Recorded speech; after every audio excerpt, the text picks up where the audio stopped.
Hello, dear listener. Before we begin today's beautiful love story, I want to send a special shout-out to three hearts who are always here with us. Alicia Muhammad from Trinidad, Angie Sullivan from Las Vegas, and Joyce Cram from Toronto. Your comments light up this channel like stars in the midnight sky. And what about you? Where are you listening from right now? Tell me in the comments, your country, your city. I read every message with care, and who knows? Maybe your name will be featured in the next video. Now then, let's begin today's story. The sharp click of a closing door cut through the muffled symphony of the gala, plunging the world into darkness. The air, thick with the clean scent of laundry starch and a faint electric tang of panic, was suddenly impossible to breathe. April Collins was pressed against the cold, unyielding metal of industrial shelving, her own breath trapped in her lungs. A solid, warm body was flush against her back, and she could feel the frantic, wild hammering of a heart against her shoulder blade. It was the heart of Miles Whitmore. Just outside the door, a woman's voice, sharp and imperious as shattering glass, sliced through the hallway. "Miles, I know you're hiding. Your grandfather is waiting." How had this happened? 30 minutes ago, April's world had been simple, if stressful. Her universe had consisted of balancing a precarious tray of champagne flutes, navigating the glittering ballroom of the Whitmore Grand Hotel, a job she'd taken for some desperately needed extra cash. That's when she had seen him, Miles Whitmore, the billionaire owner of the very hotel she stood in, and, in a strange twist of fate, a regular at the small diner where she worked her main job. There, he was just Miles, the quiet man who always sat at the counter, ordered black coffee, and treated her with a gentle, unassuming kindness that was the highlight of her often grueling shifts. He had spotted her from across the ballroom, a vast sea of tuxedos and jewels separating them. A small secret smile had touched his lips, a silent acknowledgement just for her. But the smile had vanished in an instant. A formidable older woman with the posture of a drill sergeant and the eyes of a hawk had intercepted him. April recognized her from society pages, Genevieve Whitmore, his aunt. Beside her, navigating the crowd in a sleek motorized wheelchair, was the patriarch himself, Arthur Whitmore. His face was a mask of stone as Genevieve gestured animatedly toward a young, vapid-looking heiress.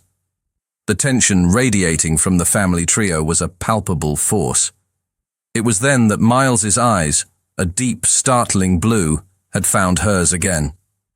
The look in them was no longer a shared secret. It was a desperate, silent plea for rescue. Before she could even process it, he was moving. He crossed the ballroom with a long-legged, purposeful stride, grabbed her hand, his grip firm and shockingly desperate, and pulled her along with him, yanking open the first door he saw. The utility closet. And now, here they were. The footsteps in the hallway finally faded, and the sharp voice was gone. Miles let out a shuddering breath of relief, the sound loud in the cramped darkness. He took a step back, giving her space, and even in the pitch black, she could feel the intensity of his gaze on her. "I need a favor," he whispered, his voice a raw, strained rasp. "A favor I have absolutely no right to ask." Before she could form a single question, the closet door was thrown open. Light and music flooded the small space, blinding her.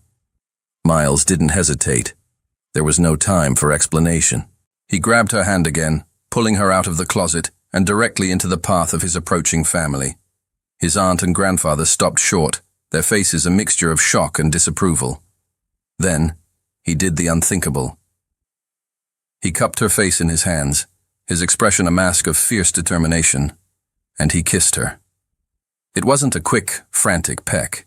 It was a deliberate, cinematic, soul-stealing kiss.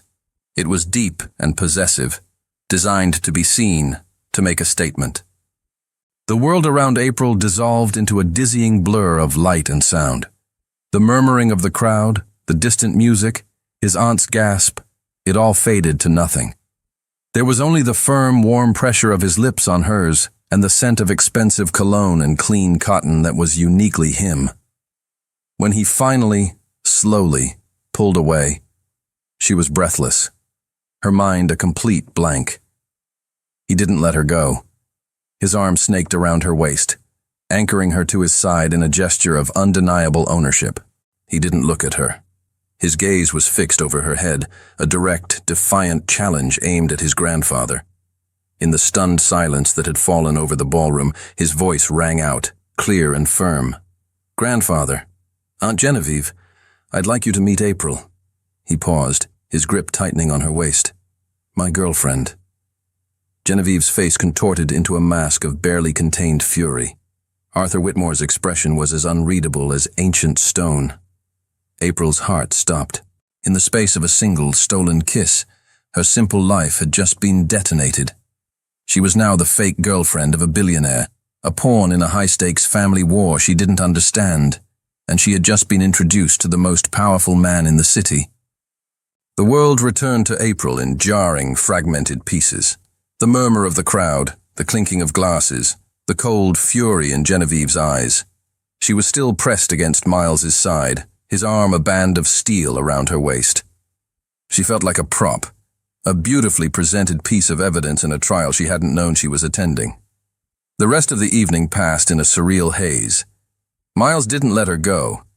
He guided her through the glittering crowd, introducing her to people whose names she instantly forgot. He was a masterful actor, playing the part of the devoted boyfriend with a terrifying conviction. But beneath the charming smiles and the proprietary touches, she could feel the tension humming through him. He was a tightly coiled spring. It wasn't until hours later, when he had escorted her home and dismissed his driver, that they were truly alone. He followed her up to her small apartment, the silence between them heavy and suffocating. Now she sat on her own worn-out sofa, still in her simple black waitress uniform, the apron crumpled in her lap. The contrast between her reality and the scene at the gala was a dizzying chasm. Miles sat opposite her in her only armchair, looking like a caged panther in the small space. On the coffee table between them lay a sleek black leather folder. It felt like a bomb. "The future of my family's empire," Miles began, his voice low and heavy with a weariness that went beyond mere exhaustion, "is worth, to me, $1 million. April's breath hitched. The number was so astronomical it didn't feel real. He leaned forward, the mask of the charming boyfriend gone, replaced by a man bearing an immense weight. He explained the situation, his words precise and grim. His grandfather, Arthur, was dying. His health was failing rapidly, and in his will, a document that controlled the fate of a multi-billion-dollar global enterprise, was a stability clause.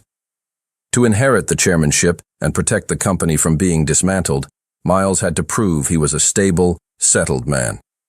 He needed to be in a serious, committed relationship. If he failed, control would pass to his aunt, Genevieve. "She would sell the company for parts," he said, a bitter edge to his voice. "She sees it as a collection of assets. My grandfather and my father saw it as a legacy, a responsibility. But why me?" April whispered, the question she'd been screaming in her own mind for hours. He looked at her, and for a moment, the hardness in his eyes softened. "Because my grandfather, for all his faults, is a brilliant judge of character. He despises the sycophants and the social climbers my aunt surrounds herself with. He values authenticity above all else." He paused, his gaze intense. "And you, April, are the most genuinely real person I have met in a very long time.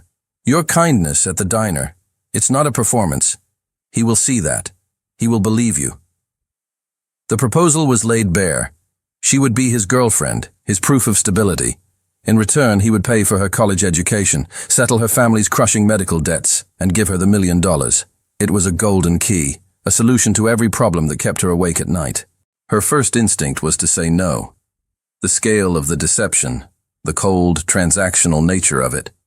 It was terrifying. It felt wrong. She was about to form the word, to push the folder back across the table and run. Then her phone buzzed. She glanced at the screen. It was her younger sister, Lily. With a trembling hand, she answered. "Lily, what's wrong?" "They're going to kick me out," Lily sobbed into the phone, her voice choked with panic. The university. The tuition payment was due, and they said there are no more extensions. I have to leave by the end of the week. The world tilted on its axis. Lily's dream of becoming a teacher, the dream their whole family had sacrificed for, was about to be extinguished. April's heart felt like it was being squeezed in a vice. She looked up from the phone, her eyes meeting Miles's. He had heard everything. His expression was unreadable, but he didn't look away. Caught between the impossible lie and the unbearable reality, there was no choice. There was only necessity. "I'll do it," she whispered, her voice hoarse. A flicker of relief crossed his face, quickly masked. He pushed the leather folder toward her. The contract. Her hands shook as she opened it. It was dense with legal jargon, but one clause near the end stood out, stark and chilling. Article 7. Emotional Prohibitions. The contracted party, April Collins, agrees for the duration of this agreement to never initiate a verbal declaration of romantic love, e.g., I love you, toward the primary party, Miles Whitmore. A violation of this rule, regardless of context or intent, will result in the immediate and irrevocable termination of this contract and the forfeiture of all future financial compensation. She read it again, the words blurring. Her breath caught in her chest. It was a gag order on the heart. What kind of rule is this?" she asked, her voice barely a whisper. Miles leaned back, his face becoming a cold, distant mask. The warmth she thought she'd seen was gone, replaced by a chilling remoteness. "It's the only rule that matters," he said, his voice flat and devoid of emotion. "You can pretend to be charmed by me. You can pretend to desire me.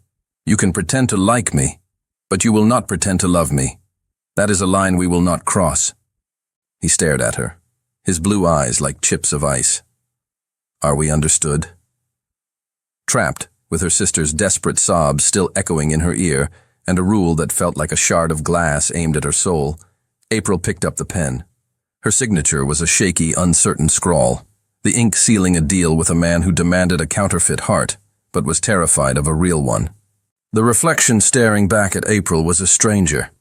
She stood in the guest suite of Miles's penthouse, a room larger than her entire apartment, wearing a simple, elegant forest green dress he had provided. The fabric was silk, whispering against her skin with a soft, foreign language of luxury. But beneath the expensive facade, she felt like a fraud, a child playing dress-up in her mother's clothes. Her heart was a frantic bird beating against the cage of her ribs. The door to her suite opened, and Miles stepped in. He was dressed in a dark suit, no tie, the top button of his crisp white shirt undone. He looked impossibly handsome, a portrait of casual power. The faint, familiar scent of his cologne, sandalwood and clean cotton, filled the space, a scent she now associated with panic and a terrifying, magnetic pull. "Ready to meet the lions?" he asked, his voice laced with a dark, humorless irony. She could only manage a weak nod. This was their first official test as a couple, an intimate family dinner at the Whitmore mansion. The mansion was an imposing fortress of stone and ivy, a place where history and money had settled deep into the foundations. The air inside was cool and still, smelling of beeswax and old secrets. Genevieve greeted them at the door, her smile as thin and sharp as a razor's edge. But it was Arthur Whitmore who commanded the room, even from his wheelchair. He was parked near a grand, unlit fireplace, a tartan blanket over his knees. His eyes, a paler, more faded blue than his grandson's, were sharp and missed nothing. The dinner was a masterclass in psychological warfare. Genevieve, playing the part of the gracious hostess, subjected April to a relentless, veiled interrogation. "So, April," she began, her fork poised delicately over a piece of asparagus, "Miles tells us you work at a diner. How charmingly rustic. And what does your family do?" "My mother is a nurse," April replied, her voice steady despite the tremor in her hands. "Ah, a noble profession," Genevieve said, with an inflection that made it sound like the exact opposite. "It must be so difficult with the long hours. I imagine you don't get to see her much. It was a subtle dig, a test to see if April's backstory was consistent. Throughout the ordeal, Arthur remained silent, his gaze moving from April to Miles and back again, his expression unreadable. He was observing, judging. April felt like a butterfly pinned to a board. The main attack came with the dessert. Miles has always had such a passion for the arts, Genevieve remarked to the table at large. I remember how he adored the opera we saw last season. La Traviata, wasn't it, darling? You must tell us, April. What was your favorite part of the performance he took you to? It was a perfectly laid trap. Genevieve knew, with the certainty of her class, that a girl who worked in a diner had likely never set foot in an opera house. April's mind went blank. The silence stretched. She could feel Genevieve's triumphant smirk, could feel Arthur's penetrating gaze on her. She was about to stammer, to confess, to fail. Actually, Aunt, Miles' voice cut in, smooth as velvet. He reached across the table and took April's hand, his thumb stroking the back of it. April finds the opera a bit stuffy. Her tastes are more authentic. He turned his charming smile on April, his eyes communicating a clear message. Follow my lead. I was just telling her the other day, he continued, his voice warm with a fabricated nostalgia, that nothing will ever top that first night I took her to that little jazz club downtown. The Blue Note. Remember, darling. The air was thick with smoke, the bourbon was cheap, and an old man was playing the most heartbreakingly beautiful saxophone solo. You were so captivated you didn't even touch your drink. He described the fictional night with such vivid, intimate detail, the way she had supposedly looked in the dim, blue light, the specific song the saxophonist had played, a quiet joke he'd whispered in her ear, that for a dizzying moment, April almost believed it herself. It was a place he knew she would love, a memory crafted just for her. He had not only saved her from the trap, he had painted a picture of a relationship so real, so grounded in shared, authentic moments, that it made Genevieve's talk of the opera seem shallow and pretentious by comparison. Across the table, for the first time all night, the corner of Arthur Whitmore's stern mouth lifted in the barest hint of a smile. Later, as they were preparing to leave, Arthur beckoned April closer. Miles hesitated, but his grandfather waved him away. I wish to speak with the girl, alone. April approached the wheelchair, her heart pounding. The old man's eyes, though faded, were piercing. He studied her for a long, silent moment. My grandson is a good man, Arthur said, his voice a low, gravelly rasp. But he is a fool in many ways, blinded by the past. I hope you, girl, have more sense than he does. The words were not a threat, but they weren't a blessing either. They were a warning, an enigmatic challenge. April felt a chill run down her spine. She hadn't just passed a test. She had been recruited into a much older, much more dangerous game. The next few days were a blur of logistics. April was moving into the penthouse. It was a necessary part of the charade, a way to present a united front. She packed up her life in a series of cardboard boxes, the process feeling less like a move and more like an erasure of her old self. Her small, sunlit apartment, with its peeling paint and mismatched furniture, had been her sanctuary. The sterile, silent luxury of Miles's penthouse felt like a beautiful prison. She was taping up the last box when a knock echoed on her door. It was Miles. He looked utterly out of place in her modest hallway, his expensive suit a stark contrast to the worn-out welcome mat. The scent of sandalwood and clean cotton preceded him into the room. I was in the neighborhood, he said, the excuse so flimsy it was almost transparent. Thought I'd see if you needed help with any of the heavy lifting. He stepped inside, his gaze sweeping over the space. It was the first time he had been here since the night he'd made his proposal. He seemed to notice everything. The stack of art history books on her nightstand, the faded photographs of her and her sister, Lily, taped to the refrigerator, the charcoal sketches pinned to a corkboard on the wall. He was seeing the architecture of her life, the parts of her that had nothing to do with the contract. You're a talented artist, he said, his voice quiet as he studied a sketch of an old woman's hands. I just doodle, she replied, a flush creeping up her neck. The tension of the family dinner had dissipated, replaced by an easy, almost comfortable quiet. They talked as he helped her label a few boxes, the conversation drifting away from the high-stakes game they were playing.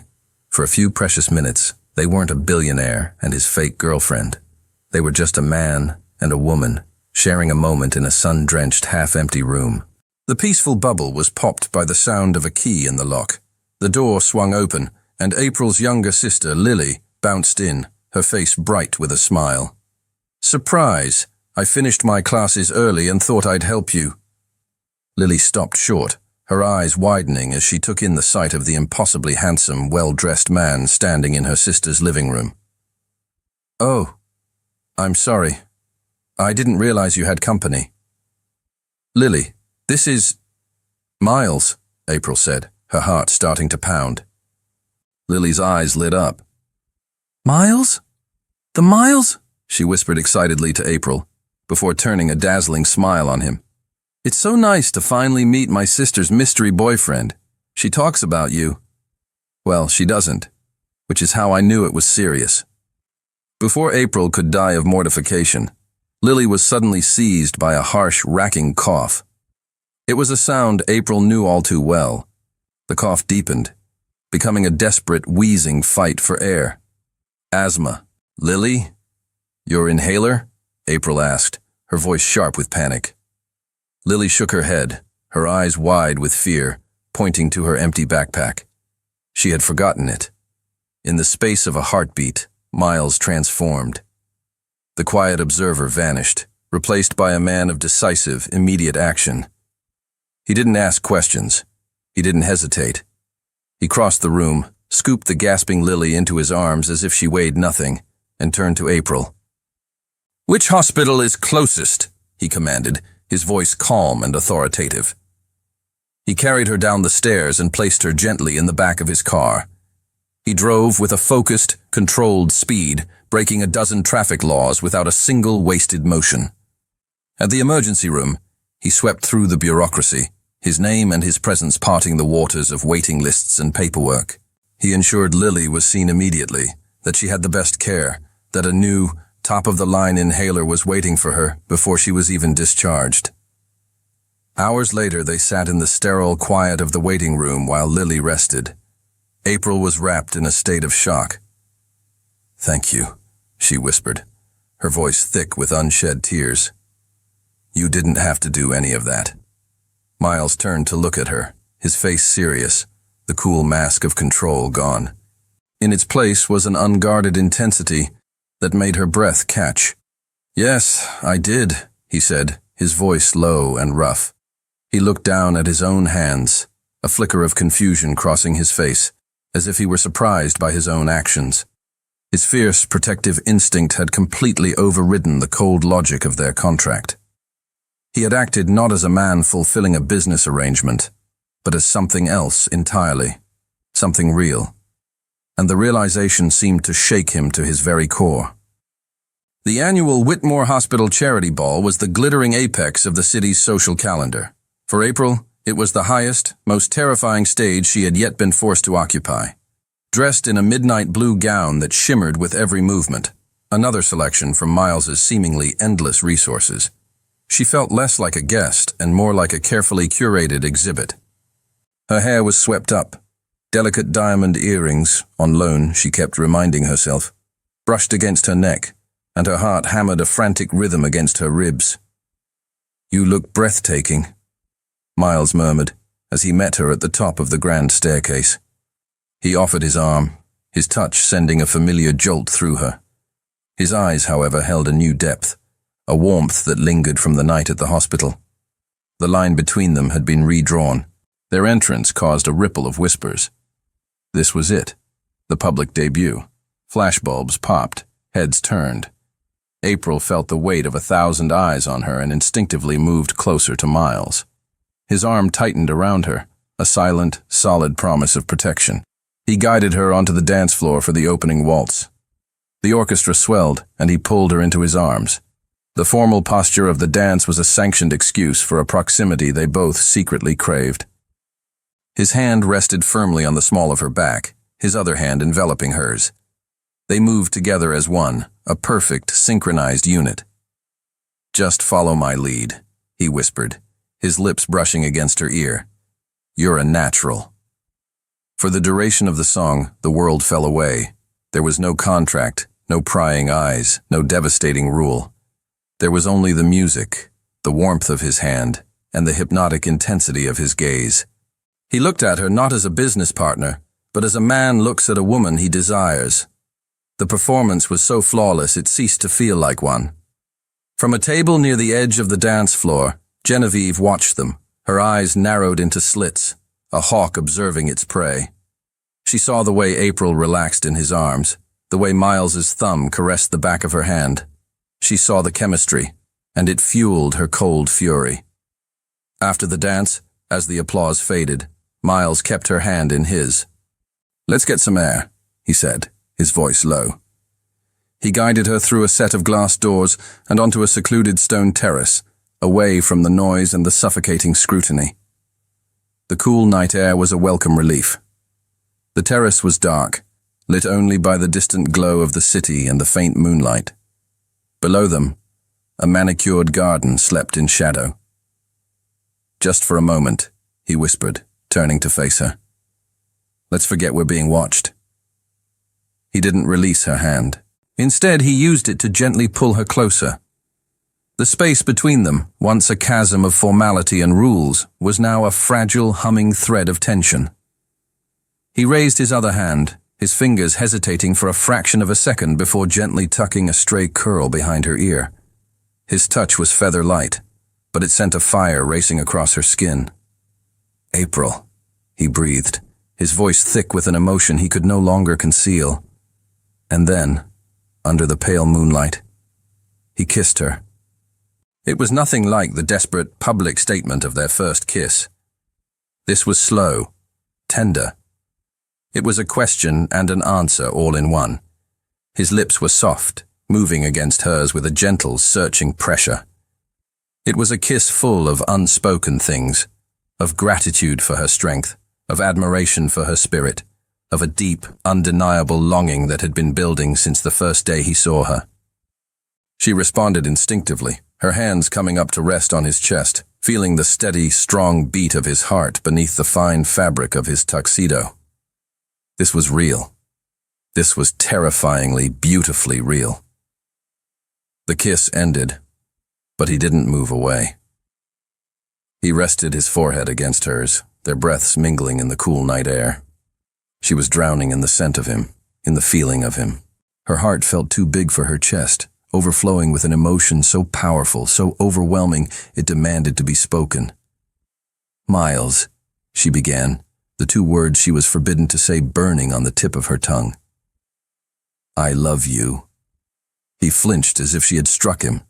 He pulled back, his hands gripping her shoulders, and a look of sheer panic flashed in his eyes. He placed a single finger gently against her lips, silencing her. "Don't," he pleaded, his voice a raw, desperate whisper. "Please, April, don't say it." The unspoken words died on her lips, turning to ash in her mouth. The rule. The cold, cruel, devastating rule. It slammed down between them like a wall of ice, shattering the beautiful, fragile moment into a million pieces. He wanted her heart, but he was terrified of its name. The aftermath of the stolen kiss was a new kind of silence. It wasn't the awkward quiet of strangers, or the tense silence of a business arrangement. It was the pained, frustrated silence of two people who had tasted a moment of truth only to have it snatched away by a self-imposed prison. They tiptoed around each other, the memory of the kiss a ghost that haunted the space between them. A week later, Miles hosted a private reception at a chic downtown art gallery to court a potential investor. He insisted April attend. "My grandfather expects to see you by my side," he'd said, his tone carefully neutral, but his eyes held a different story. April was in her element. For the first time, she wasn't just a prop. She moved through the gallery with a genuine passion, discussing brushstrokes and color theory with an infectious enthusiasm that charmed everyone she spoke to. She had even brought her personal portfolio, a slim leather case containing her best charcoal sketches, hoping to gather the courage to show it to the gallery's curator. She was standing before a large, abstract canvas, lost in thought, when a familiar, chilling voice spoke from beside her. "You clean up nicely, dear." It was Genevieve. She held a glass of red wine, her smile as thin and sharp as a shard of glass. But the stain of the diner never truly washes out, does it? April stiffened, but refused to give her the satisfaction of a reaction. "I'm not ashamed of where I work, Genevieve." "Of course not," his aunt replied, her voice dripping with false sweetness. "It takes a certain ambition to leap from serving coffee to sleeping in a billionaire's penthouse. A commendable, if transparent, trajectory." Genevieve shadowed her for the rest of the evening, a beautifully dressed vulture circling its prey. She made cutting remarks just loud enough for April to hear, questioned her opinions on art with condescending amusement, and did everything in her power to undermine her confidence. April felt her composure beginning to fray, the joy she'd felt moments before slowly curdling into anxiety. Then Genevieve made her move. April was speaking with the curator, a kind, older woman who had shown genuine interest in her work. "I'd love to see your sketches sometime," the curator said. "Actually, I have them with me," April replied, her heart leaping with a nervous excitement. As she turned to retrieve her portfolio from a nearby table, Genevieve, who had been passing by, stumbled. It was a theatrical, perfectly executed stumble. The glass of red wine in her hand tilted, its dark crimson contents arcing through the air and splashing directly onto the closed leather portfolio. "Oh my heavens!" Genevieve cried, her hand flying to her mouth in mock horror. "How clumsy of me! I am so terribly sorry." April stared, frozen, as the dark liquid seeped into the seams of the case. With trembling fingers, she fumbled with the latch and opened it. It was a massacre. The wine had bled through the protective sheets, staining her delicate charcoal sketches. Faces were smeared into grotesque masks, intricate landscapes blurred into meaningless smudges. Years of work, hours of passion, the very best pieces of her soul, were ruined. A strangled sob escaped her lips. She couldn't breathe. She didn't see Miles cross the room. She only felt his presence as he suddenly appeared at her side. He took in the scene in a single sweeping glance. The ruined portfolio, April's devastated tear-streaked face, and his aunt's feigned look of concern. A terrifying glacial calm settled over his features. The charming host, the conflicted lover, both vanished. In their place was the cold, ruthless man who ran an empire. He walked to his aunt, his movements slow and deliberate. He stopped directly in front of her, his voice a low, deadly whisper that only she and April could hear. "You have just crossed a line from which there is no return." He didn't raise his voice. He didn't have to. The menace in his tone was absolute. He turned his back on her, his face instantly transforming as his eyes landed on April. The fury was gone, replaced by a deep, aching concern that made her heart twist. He gently closed the ruined portfolio, his hand covering hers. "Let's go home," he said softly.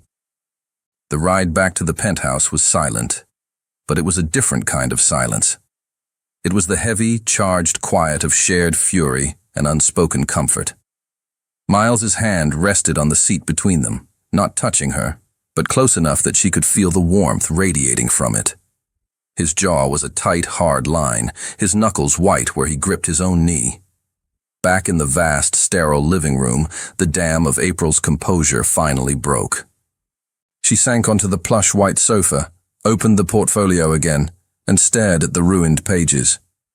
A fresh wave of grief washed over her, and she began to sob, deep, ragged, heartbroken sobs for the lost hours, for the violation, for the piece of her soul that had been so casually destroyed. "It was all I had," she cried, the words muffled by her hands. "The only thing that was truly mine." Miles stood by the window watching her, his posture rigid with a helpless rage. He was a man accustomed to solving any problem with a phone call or a check. He could buy her 1,000 new portfolios, 1,000,000 sheets of the finest paper, But he couldn't undo this. He couldn't fix the wound, only witness the bleeding. Slowly, he walked over and sat beside her on the sofa. He didn't offer platitudes. He didn't tell her it would be okay. He just sat there, a solid, silent presence in her storm of grief. He let her cry, his proximity a quiet testament of support. He validated her pain simply by being there, by letting it be real and important. After a long time, her sobs subsided into shaky, exhausted breaths. He still hadn't said a word. Then he stood up and walked into his private study. He was gone for several minutes. When he returned, he was holding something in his hands. It was an old leather-bound sketchbook, its cover worn smooth with time and use. The corners were scuffed, and on the front, 2 simple initials were embossed in faded gold. D.W. He sat down beside her again and gently placed the sketchbook in her lap. "It was my father's," he said, his voice low and rough with an emotion she had never heard from him before. He wasn't a businessman, not really. He was an architect, an artist. He loved drawing more than anything. April looked up at him, her eyes wide and questioning. "He gave this to me when I was a teenager," Miles continued, his gaze fixed on the old book. "He told me that buildings, companies, empires, they can all turn to dust, but art comes from the soul, and the soul is indestructible." He finally lifted his eyes to meet hers, his expression achingly sincere. "Your soul wasn't stained tonight, April. Only the paper." He gently pushed the sketchbook toward her. "Start again," he said softly. "Right here. I will give you anything you need. A studio, supplies, all the time in the world. I'll cancel meetings. I'll rearrange my entire schedule, whatever it takes." He paused, his voice dropping to a near whisper. "I believe in you." The gift was so much more than an old book. It was a piece of his history, a part of his own heart. It was a promise. It was a vote of faith from a man who lived in a world of transactions. It was the most profound, personal, and meaningful gesture he could have possibly made. April stared at him, her heart swelling with an emotion so powerful, so overwhelming, it felt like it might tear her apart. It was gratitude. It was admiration. It was a deep, earth-shattering love. The forbidden words rose in her throat, a desperate, unstoppable tide. "Miles, She stopped, her breath catching. The rule. The cold, cruel contract. It was a physical barrier, a gag in her mouth. How could she not say it? How could she sit here, holding a piece of his father's soul in her hands, and not tell him the truth of her own? The silence that fell was agonizing, filled with the deafening sound of the one thing she was forbidden to say. Arthur Whitmore, with the cunning of a seasoned chess master, made his next move.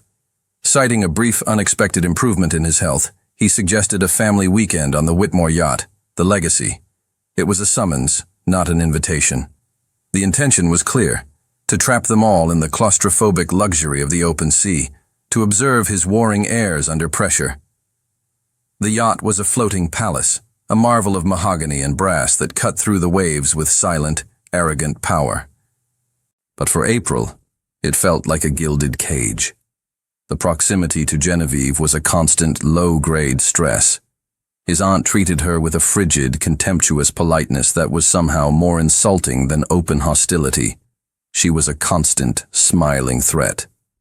But away from Genevieve's venomous gaze, the forced closeness with Miles was a different kind of torture.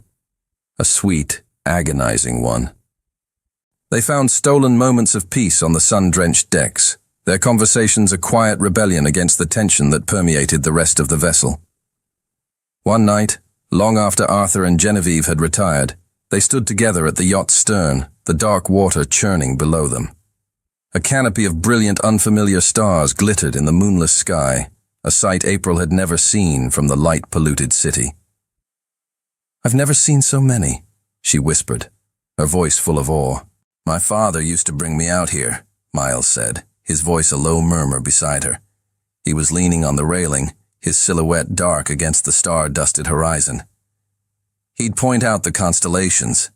He said it was important to remember how small we are, that our empires and our arguments are meaningless out here. The confession was quiet, personal. He was sharing another piece of himself, another crack in the armor. She saw not the billionaire, but the boy who missed his father.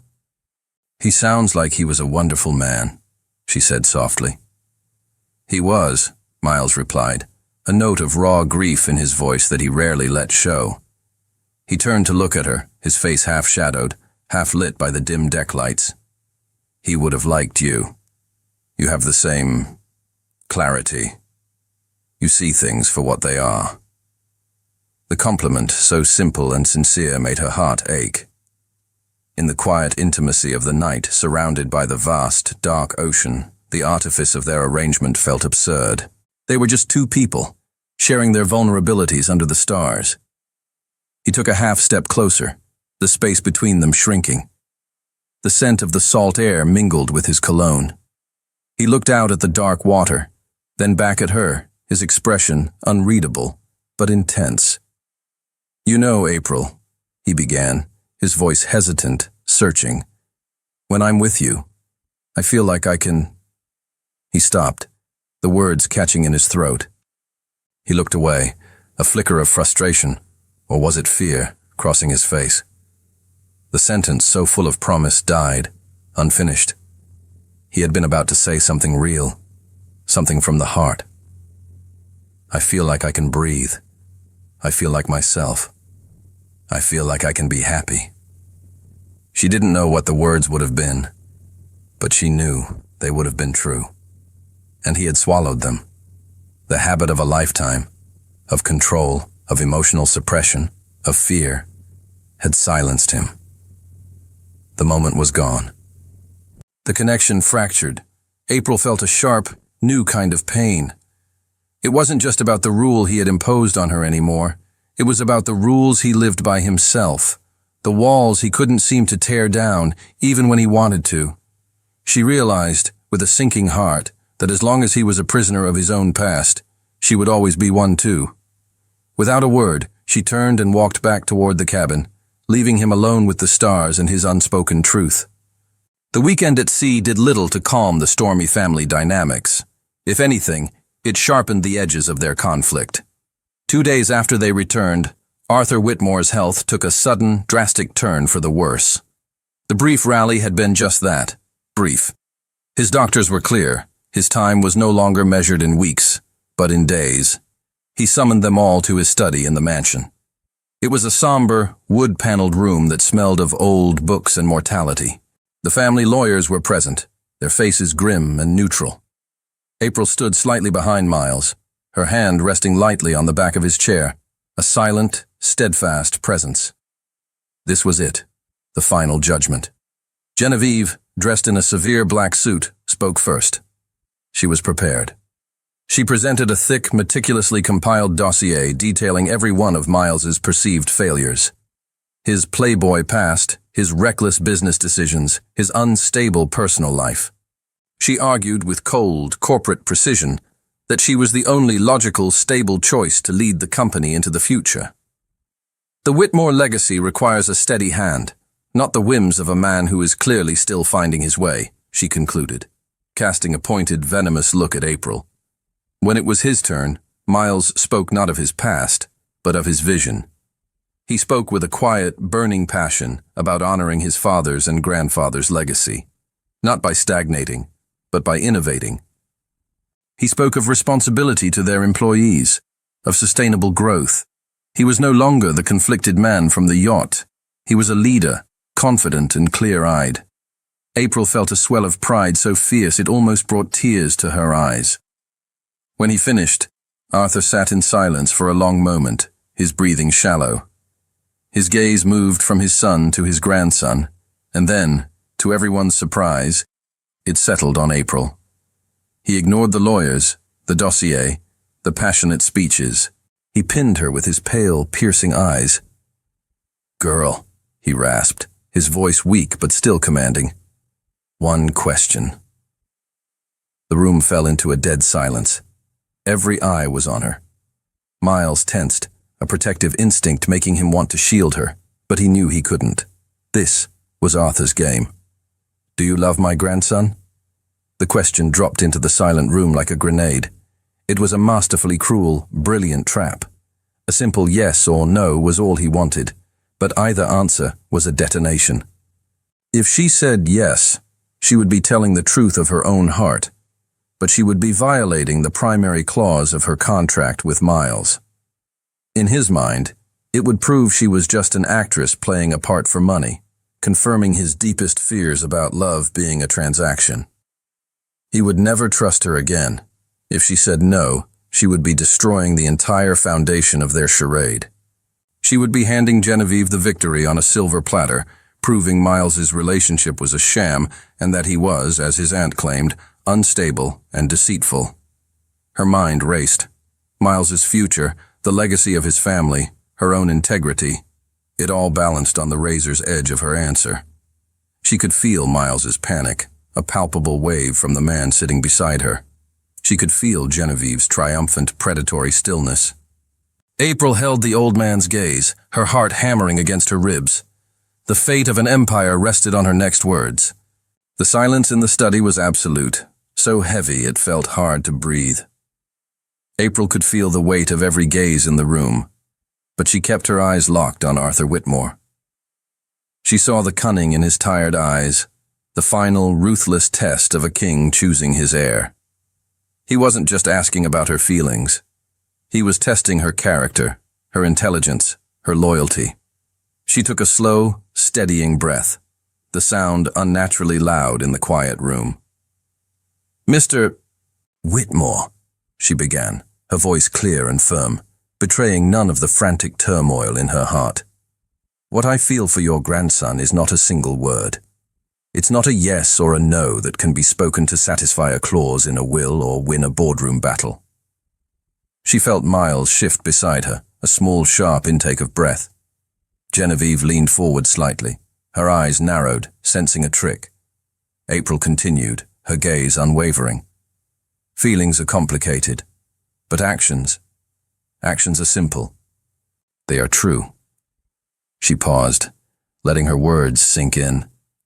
"I have seen the weight of the world on his shoulders, and I have seen him carry it with a strength he doesn't even know he has. I have seen him be kind when no one was watching, and I have seen him fight for what he believes in when everyone was. What I can tell you, with absolute certainty, is that I choose to stand beside him. I choose him. Today, tomorrow, and whatever comes after. Whether he is the chairman of this company or just the man I know." She finally broke eye contact with Arthur and turned her head, her gaze finding Miles's. Her look was full of a fierce, unwavering loyalty that went far beyond any contract. "That," she finished softly, speaking now only to him, "is more important than any 3 words I could say." It was brilliant. A masterstroke of emotional and logical genius. She had not said "I love you," and therefore had not violated the contract. But she had declared, in no uncertain terms, a loyalty and a commitment so profound that it was more powerful than any simple confession of love. She had answered the spirit of the question, not the letter, and in doing so, had proven herself to be exactly the kind of person Arthur Whitmore valued. Someone who understood that true strength lay not in words, but in conviction. A slow, genuine, and deeply satisfied smile spread across Arthur's tired face. He had found his answer. "That," the old man rasped, his voice filled with a sudden surprising strength, "is the answer of a Whitmore." He turned his head toward his stunned lawyers. "You have my decision. Prepare the final documents. The chairmanship goes to Miles." A strangled sound of outrage escaped Genevieve's lips. She looked as if she had been physically struck. Miles was staring at April, his face a mask of pure, unadulterated awe. He was looking at her as if seeing her for the first time, not as a waitress, not as a fake girlfriend, but as his brilliant, fierce, and astonishing equal. In the euphoric chaos that followed, as the lawyers began shuffling papers, and Genevieve stormed out of the room. Miles reached for her, pulling her into a tight, desperate hug. "You did it, April," he whispered into her hair, his voice thick with gratitude and disbelief. "We did it." She hugged him back, but a cold, hollow feeling was spreading through her chest. She had helped him win his empire. She had secured his future. But in crafting the perfect, rule-abiding answer, she had been forced to confront the bleak reality of her own situation. Her future with him would always be governed by a contract. Her heart would always be bound by a clause that forbade her from speaking her own truth.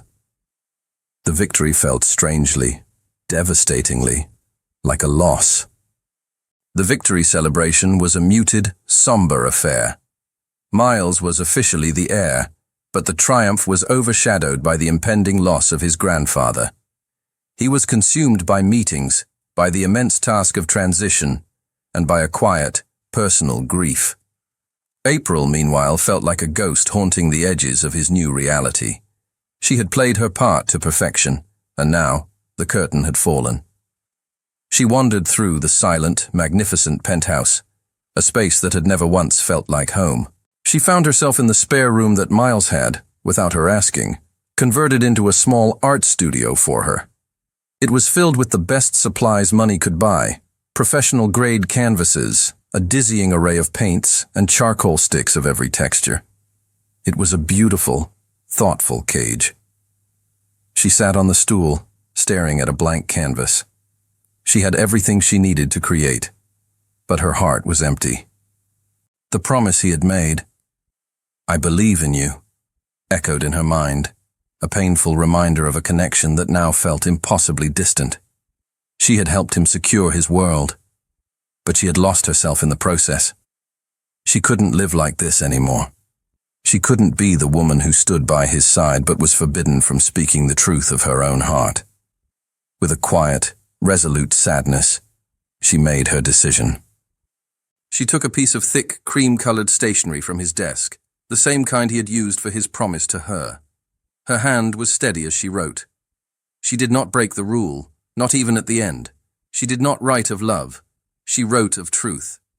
"Miles, you have your empire. You fought for it, and you won. I am so incredibly proud of the man I've seen you become. Now I need to find my own world. I cannot live in one where the most important truths are forbidden. I cannot be the person you need me to be while being silenced. This isn't goodbye out of anger, but out of necessity. For both of us. Thank you for everything, April." She folded the note and left it on the center of his perfectly made bed, a stark white rectangle against the dark gray duvet. She packed a single small bag with only the essentials, a few clothes, her wallet, and the old worn leather sketchbook his father had owned. It was the only thing in this entire world of wealth that she felt truly belonged to her. She walked out of the penthouse, the quiet click of the door echoing the sound of her own heart breaking. She didn't look back. Miles found the note hours later. He had just come from the hospital, his mind numb with grief and exhaustion. The victory over his aunt felt hollow, meaningless. He saw the note, and a cold dread washed over him before he even touched it. He read the words, and the floor seemed to drop out from under him. The carefully constructed world he had just won shattered into dust. The rule. The stupid, cowardly rule he had created to protect himself from a past pain had just cost him his entire future. It hadn't been a shield. It had been a cage, and it had driven her away. At that exact moment, his phone rang. It was the hospital. "Mr. Whitmore, I'm so sorry. Your grandfather passed away just a few minutes ago. He went peacefully in his sleep." The news landed not with a bang, but with a quiet, devastating finality. He had inherited everything. He was the undisputed king of his empire. And he had never, in his entire life, felt so utterly alone. He dropped the note and ran through the penthouse, his heart pounding with a desperate, frantic panic. He called her name in the empty rooms. He dialed her number, his hands shaking. It went straight to voicemail. Her voice, bright and clear on the recording, was a ghost. She was gone. He was standing alone in the center of his cold, silent fortress, the king of a kingdom of ashes. A week after the funeral, Miles was a ghost in his own life. He moved through the required meetings and legal proceedings in a numb, detached haze. The empire was his, a vast and complex machine now under his sole command, but the victory tasted like ash in his mouth. The penthouse, once a symbol of his success, was now a monument to his failure, its silence amplifying the echo of her absence. He was in his grandfather's study at the mansion, a room he had avoided until now. He was sorting through personal effects with his family's lawyer when the man handed him a thick, sealed envelope. Arthur left specific instructions that you were to receive this, and only this, after everything else was settled, the lawyer said gently. The envelope was addressed to him in his grandfather's spidery, yet forceful, handwriting. With a sense of dread, Miles broke the seal. Inside was a short, handwritten letter. My son, if you are reading this, then I am gone, and the company is yours. I hope you have the sense to keep it. But that is not why I am writing. I knew about your contract with the girl from the very beginning. A private investigator is a useful tool. I saw the payments. I read the clauses. The words hit Miles like a physical blow. His grandfather had known. The entire test, the final question. It had all been a deliberate, calculated charade on Arthur's part. I let it continue because I also saw the truth. I saw the way you looked at her when you thought no one was watching. I saw the way she stood by you, not as an employee, but as a partner. Your ridiculous rule about love. Your grandmother would have laughed in your face. She was the biggest risk I ever took, and the only one that ever truly mattered. Love is not a liability to be managed, you foolish boy. It is the only thing worth the risk. Miles's hands trembled as he continued to read. I have enclosed something else. It is a letter the girl wrote to her sister. It was never sent. I took the liberty of intercepting it. Read it. And please learn from the mistakes of an old man before it is too late. Tucked behind his grandfather's letter was a second, smaller envelope. It was addressed to Lily. With a heart full of dread and a sliver of desperate hope, Miles unfolded the single sheet of paper inside. It was April's handwriting, elegant and familiar. Dearest Lily, I don't know how to explain what's happening. I'm living in a fairy tale, but none of it is real. Or the parts that are real are the parts I'm not allowed to have. I've fallen in love with him. It's not a crush, not like anything I've ever felt before. It's this deep, aching, terrifying thing that fills up every part of me. I love him so much, Lily, that it physically hurts to keep it inside, but I can never tell him. It's the one thing he's forbidden me from doing. It's the price I have to pay to see him safe, to help him win this war he's fighting. So I'll play my part. I'll stand by him, and I'll lie with my silence. I'll help him win his kingdom, even if it means I can never be a part of it. I just wish he could see that my love isn't a threat. It's the truest thing I have to offer. The letter fell from his nerveless fingers. The truth of it, the sheer, selfless power of her love, crashed over him. She hadn't been playing a part for money. She had been sacrificing her own heart for his sake. His carefully constructed walls, the fortress of logic and fear he had built around himself for years, didn't just crack. They crumbled into dust. He sank into his grandfather's leather chair, the enormity of his foolishness crushing him. And for the first time since he was a boy, Miles Whitmore wept. He had been so afraid of a counterfeit emotion that he had been completely blind to the priceless genuine love offered freely to him, and he had thrown it all away. He knew, with a sudden soul-deep clarity, what he had to do. The grief that had paralyzed Miles transformed into a singular, desperate purpose. Find her. It was the only thought in his mind, the only command his heart would obey. He started where their two worlds had first collided, the diner. He walked in during the mid-morning lull, the smell of coffee and frying bacon a stark contrast to the sterile air of his corporate life.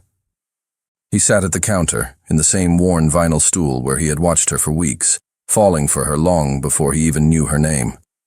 The owner, a kind middle-aged woman named Maria, recognized him instantly. "Mr. Whitmore, haven't seen you in a while. Looking for April?" "Yes," Miles said, his voice raw. "Do you know where she is? It's important." Maria's friendly expression tightened. "She quit. Said she was leaving the city for a while. Didn't say where." She looked at him, her eyes shrewd. "She was a good kid, a bright light. I hope you didn't have anything to do with that light going out." The gentle rebuke hit him harder than any corporate attack. He left the diner with a new sense of urgency. He drove to her old apartment building, a place that now seemed to hold the ghost of their late-night conversations. He spoke to the landlord, who only knew that she had paid her final month's rent and turned in her keys. He went to the university, hoping she might have contacted her sister, but privacy policies were a wall he couldn't break through, even with his name. Every lead was a dead end. Every closed door was a fresh wave of panic. It was as if she had vanished from the face of the earth, taking the color and warmth of his world with her. The city, his city, felt vast and empty without her in it. For the first time, he felt the true, terrifying scope of what it meant to lose her. She wasn't just gone from his penthouse. She was gone from his universe. He was back in his car, parked on a random street, the city lights blurring through the rain-streaked windshield, when a memory surfaced. It was a fragment of a conversation from one of their quiet evenings, a story she had told him about her childhood. "My grandmother was my favorite person in the world," she had said, a soft, nostalgic smile on her face. "She lived in this tiny little house in a coastal town a few hours from here. It always smelled of salt and roses. It was my happy place." It was a long shot, a desperate, flimsy thread of hope. He didn't have a town name, only a vague direction, but it was all he had left. He pulled out his laptop, the glow of the screen illuminating his determined face. He was a man who commanded a global network of information. He began a methodical, relentless search, cross-referencing property records with her family names, searching for any connection to a small coastal town. It took hours. The rain stopped, and the first pale light of dawn was beginning to streak the sky when he finally found it. A single property tax record under her grandmother's name in a town he'd never heard of, Port Blossom. He didn't hesitate. He didn't sleep. He put the address into his GPS and drove, his heart pounding with a mixture of wild hope and sheer terror. Hours later, he arrived. Port Blossom was exactly as she had described it, a quaint, sleepy town where the air tasted of salt. He followed the winding coastal road until he found the address. It was a small, charming cottage, painted a cheerful shade of blue, with a wild, beautiful garden overflowing with roses. And there, on the front porch, which overlooked the gray, churning sea, was a figure. A woman, her back to him, stood before an easel, a paintbrush in her hand. Her hair, the same shade of warm honey he knew so well, was tied back in a messy bun, and she was wearing an old, paint-splattered sweater. It was her. His heart stopped. He got out of the car, his legs feeling unsteady. He had crossed the country, moved mountains of data, chased a ghost, and he had found her. He stood at the edge of the garden path, the sound of the waves crashing on the shore the only noise. What could he possibly say that would be enough? The crunch of his expensive leather shoes on the gravel path was a sound that did not belong in this quiet seaside world. April froze, her paintbrush hovering over the canvas. She turned slowly, her body tensing as if bracing for a blow. When she saw him, her eyes widened in disbelief. He looked nothing like the powerful CEO or the polished billionaire. He looked undone. His hair was a mess, his expensive clothes were rumpled from the long drive, and a dark stubble shadowed his jaw. But it was his eyes that stole her breath. They were filled with a raw, desperate exhaustion and a vulnerability she had never seen before. "Miles?" she whispered, her voice barely audible over the sound of the waves. What are you doing here?" He walked toward her, his steps slow, hesitant. He stopped at the bottom of the porch steps, looking up at her as if she were a mirage he was afraid might vanish. "I was a fool," he said, his voice hoarse, broken. "A blind, arrogant fool." He took a step up, then another, until he was standing on the porch with her, the space between them charged with a year's worth of unspoken words. "My grandfather. He taught me how to build an empire, how to protect a legacy, how to manage risk," he continued, his gaze locked on hers. "But you tried to teach me what actually mattered, and I was too afraid to listen. I suffocated you. I suffocated us with my rules, with my fear." He reached out, not to touch her, but as if to simply bridge the gap between them with the gesture. "That rule," he said, his voice thick with self-loathing. "That stupid, cowardly rule. It was never about you. It was always about me. It was a wall I built to protect myself from a ghost, from a memory of a love that was conditional.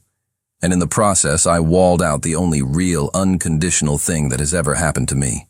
He took a deep, shuddering breath, gathering all his courage for the final, terrifying leap. His eyes, now glistening with unshed tears, held hers. "I love you, April," he said, the forbidden words finally spoken, breaking his own sacred rule. They tumbled out of him, raw and unfiltered, a torrent of truth held back for far too long.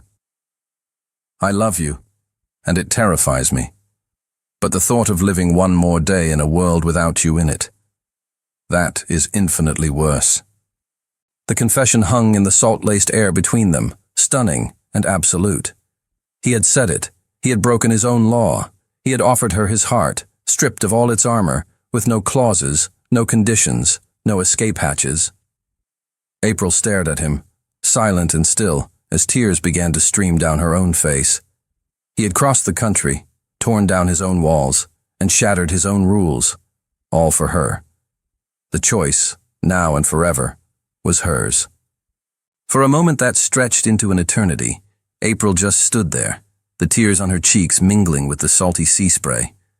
The sound of his confession, the 3 words she had ached to hear and been forbidden to say, echoed in the space between them.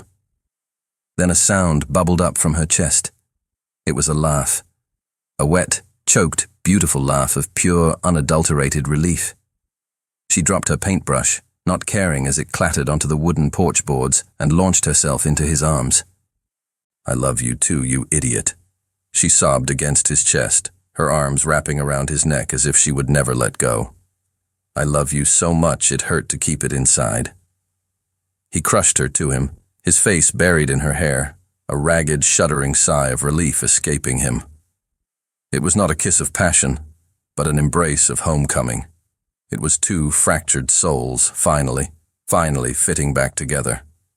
After a long moment, he pulled back slightly, his hands framing her face. He looked at her, truly looked at her, his eyes full of an adoration so profound it made her feel like the most precious thing in the world. "The contract was terminated the moment you left," he said softly, his voice still thick with emotion. "The money, all of it, is yours, unconditionally. It was transferred to a trust in your name that I can't touch. But I hope you know, it was never about that." "I know," she whispered, her hand coming up to rest on his heart, feeling its steady, relieved beat. "For me either." A small, hesitant smile touched his lips. "I brought you something," he said, his voice suddenly a little shaky. He stepped back, but only a foot, never breaking their connection.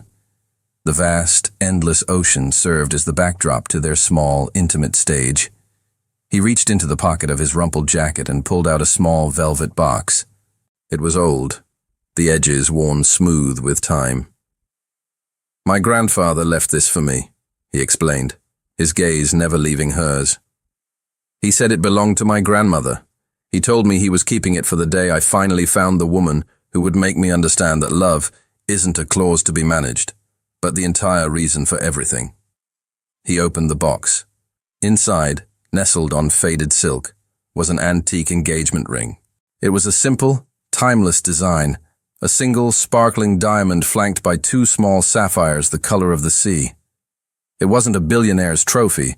It was a story, a legacy of real love.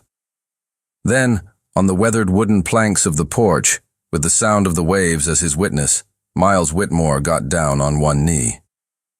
"I don't have a new contract," he said, his voice trembling slightly as he looked up at her, his heart bare in his eyes. "I only have a promise, a vow, to spend the rest of my life trying to be worthy of the love you were willing to give me even when I was too afraid to accept it." "April Collins," he asked, his voice breaking on her name, "will you do me the honor of being my wife?" Her tears were flowing freely now, but they were tears of pure, blinding joy. She couldn't form a word, so she just nodded frantically, laughing and crying all at once. "Yes," she finally managed to whisper. "Yes, 1,000 times yes." He slid the ring onto her finger. It fit perfectly. He stood up, pulling her into his arms, and kissed her. It was a kiss that sealed not a deal, but a destiny. The story that had begun with a desperate lie in a crowded ballroom, a story governed by a clause born of fear, had found its end and its new beginning here, on a quiet porch by the sea, with a promise that had no rules, only love.